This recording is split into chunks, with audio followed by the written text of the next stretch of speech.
este versículo 29, Pablo llega al asunto más espinoso de todos. ¿Quién puede considerarse hijo de Abraham? ¿Solo los judeocristianos? ¿Solo los seguidores de Cristo que cumplan de forma estricta con la ley dada a Moisés? En varias de sus cartas el apóstol revisa el significado de la figura de Abraham, el padre de la fe, en el judaísmo de su tiempo. Así lo hace en Gálatas 3, 6 y siguientes, en Romanos 4, 1 y siguientes, en 2 Corintios 11, 22, y llegará siempre a la misma conclusión. La promesa que Dios le hizo, y que se nos presenta en el libro de Génesis capítulo 12, versículos 1 al 3, no le exigía que cumpliera ley alguna, solo que confiara en Él. Así lo sostienen Romanos 4, 9 al 12 y 18 al 22. Así que la promesa se alcanza por la fe. El apóstol ahonda en esta idea en los primeros versículos del capítulo 4 de la carta en cuestión. Si vamos entonces al capítulo 4, versículos 1 al 3, Pablo compara el periodo anterior a la llegada de Cristo con la minoría de edad, ayudados por el recuerdo lateral. ¿Podemos entonces comprender a qué se refiere esta comparación? Pablo recupera la imagen de la infancia para explicar el contenido de la promesa abrahámica. En esta ocasión, utiliza una comparación tomada del derecho romano para presentar la vida de todo judío bajo la ley de Moisés. Comparación que recuerda la imagen del pedagogo en Gálatas 3:25 y hasta cierto punto la del carcelero en el Gálatas 3:23. De acuerdo al ordenamiento romano, el padre decide el momento en el que su heredero alcanzará la mayoría de edad y podrá hacerse cargo de su patrimonio. La imagen señala así el periodo de tiempo en el que la persona está sometida a una autoridad superior y no es libre para tomar decisiones por sí mismo. Pablo no ha perdido de vista la agria polémica que lo enfrentaba con los judaizantes. Vuelve de nuevo a la carga con esta imagen negativa de la ley, ya que cuando habla de la sumisión a las realidades mundanas, se refiere a la serie de obligaciones y prohibiciones religiosas judías que incluyen la circuncisión, las leyes alimenticias o el calendario festivo. Los que optan por estar gobernados por la ley de Moisés son como ese adolescente carente de libertad. Por último, en la lectura de nuestro texto ponemos la atención en los versículos 4 al 7 del capítulo 4. Pablo sigue empleando imágenes del ámbito familiar. ¿Cuáles se repiten y cuáles son las nuevas?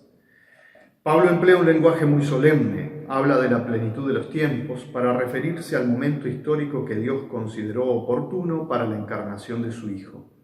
Siguiendo con la imagen anterior en la venida de Cristo y gracias al don del Espíritu, hemos alcanzado la mayoría de edad. Hemos pasado de la esclavitud de la ley a la libertad de los hijos de Dios. Podemos confrontar con los textos Romanos 8:29 y 1 Corintios 1 al 9. El apóstol cierra así el círculo. La promesa hecha por Dios a Abraham es de una descendencia innumerable y de una tierra donde habitar. Gálatas 3:16. Ahora todos los creyentes incorporados a Cristo por el bautismo reciben el Espíritu como primicia de lo que está por llegar. Los judaizantes trataban de llevar una vida cristiana autosuficiente, que dependía del propio esfuerzo. Pero en Jesús, el Mesías, ha llegado el día en que ya no nos regimos por una lista de obligaciones y prohibiciones externas, sino por las exigencias que nacen del Espíritu que habita en nuestro interior. Somos hijos adoptivos y herederos de la promesa abrahámica gracias a la iniciativa amorosa del Padre. Podemos dirigirnos a Él como el mismo Jesús lo hizo. Nuestra oración, guiada por el Espíritu, se dirige a Él en términos de Padre. El papá, una expresión cariñosa, familiar, muy extraña, aunque no desconocida para los judíos. Al comienzo de esta lectura creyente respondimos a la pregunta: ¿y tú de quién eres? Tras leer estas 3 secciones de la Carta de los Gálatas, podemos responder con propiedad. Somos hijos adoptivos de Dios y nuestra vida se rige por la exigente libertad del Espíritu. Siguiendo a Jesucristo, el Hijo, caminamos hacia la heredad que nos espera como descendencia de Abraham. Podemos fortalecer esta lectura creyente haciendo algunas conexiones con otras cartas de Pablo, en especial con la carta de los Romanos, donde emplea un lenguaje menos provocador y vehemente. Podemos seguir explorando algunos de los temas que han surgido en las páginas anteriores, comparando Gálatas con las siguientes lecturas. Romanos 3, 1 al 20 y Romanos 6, 3 al 5, donde se hace referencia al sentido del bautismo. Capítulo 7 de la carta a los Romanos, el papel de la ley de Moisés.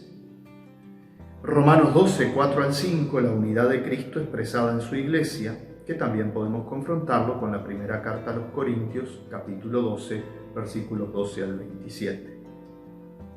Asimismo, es interesante notar las diferencias con el llamado Concilio de Jerusalén que se nos presenta en el capítulo 15 del libro de los Hechos de los Apóstoles, donde la comunidad judeo-cristiana reconoció que los conversos procedentes del paganismo no estaban obligados a someterse a la ley de Moisés ni a circuncidarse.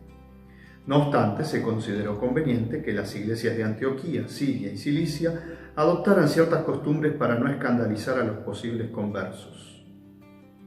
Para responder a la siguiente cuestión, sería bueno ayudarse de un comentario o bien leer algunos comentarios que podemos encontrar también accesibles en Internet.